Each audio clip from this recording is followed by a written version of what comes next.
তোমরা কেমন আছো? দাদা তারা বয়লাইট বাগের সঙ্গে লাইট করে দাও। হ্যালো গাইস, কেমন আছো সবাই? কেমন আছো সবাই? আমি খুব ভালো আছি। আমি খুব ভালো আছি। তোমরা কেমন আছো? তোমরা ভালো আছি। এখন আমরা বই পড়বো। এখন আমরা বই পড়বো। তোমরা বই পড়ো? তোমরা বই পড়ো? পড়ো না? মার খাও? মার খাও? মাম্মা মারে? মাম্মা মারে? মারে না? মারে বলছে। কি করছো তোমরা? So hi friend, welcome back to the my channel. আবার চলে আসলাম তোমাদের মাঝে নতুন একটা ভিডিও নিয়ে। আমি পিঙ্কি, আমার চ্যানেল নাম হচ্ছে পিঙ্কি 5763। তো চলো, আজকে হচ্ছে মানে এটা সোমবার রাত 12টার পরের ভিডিও। তো তোমাদের দাদাভাইয়ের জন্মদিন ছিল হচ্ছে 14 তারিখ, মানে মঙ্গলবার। তো রাতের বেলা আমি কিছু আয়োজন করেছিলাম। তো দুটো কেকের মানে কেক নিয়ে এসেছিলাম, মানে পিস করা কেক। তো তোমাদের দাদাভাইকে সারপ্রাইজ দেবো বলে, আর সারপ্রাইজ পেতে সবাই ভালো লাগে, তো আমারও ভালো লাগে তাই। আর আমি সারপ্রাইজই প্রতিবারই দিই, মানে রাতের বেলা ও এসে দেখবে, যেহেতু ও কাজে যায়, রাতে এসে দেখবে যে ওর জন্য কেক, জামা প্যান্ট সবই থাকে রেডি। তো এবার একটু গোলাপও নিয়ে এসেছিলাম, আর দেখো কতগুলো ম্যাজিক ক্যান্ডেল নিয়ে এসেছিলাম।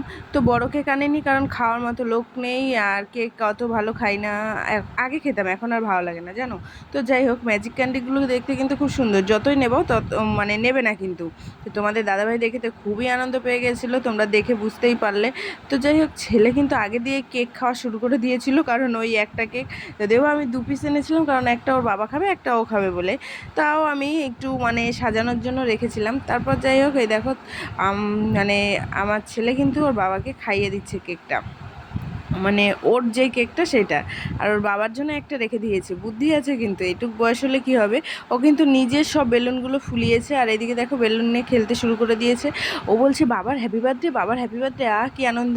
আমি বলেছি বাবাকে বলবি না, আর ওকে যেটা বলবি না সেটাও বেশি করে বলবে। আর আমার না সেদিন রাতের বেলা খুব শরীর খারাপ করেছিল, তাই তোমাদের দাদাভাই একটু তাড়াতাড়ি চলে এসেছিলো। আর আমি ভেবেছিলাম ও তো 12:30টার পর আসে, তো তাহলে তখন দেখে সারপ্রাইজ হয়ে যাবে না। এবার ও তো যেহেতু 11টার মধ্যে চলে এসেছিল, হ্যাপি যেহেতু আমার বার্থডে শরীরটা টু খুব ইউ, খারাপ ছিল, ডাক্তারের হ্যাপি কাছে বার্থডে গেছিলাম, টু তো সুন্দর বাবাই, হয়ে গেছিল। হ্যাপি আমার বার্থডে এটা মাঝে টু মধ্যেই ইউ। হয়, মানে সেমন বলো চিন্তার হ্যাপি কোনো বার্থডে বলো। বিষয় নেই। তো যাই হোক, তো তার জন্য আর এসে, আর ও তো বলে দিয়েছে বাবা তোমার জন্য এই দেখো কী কী এনেছি।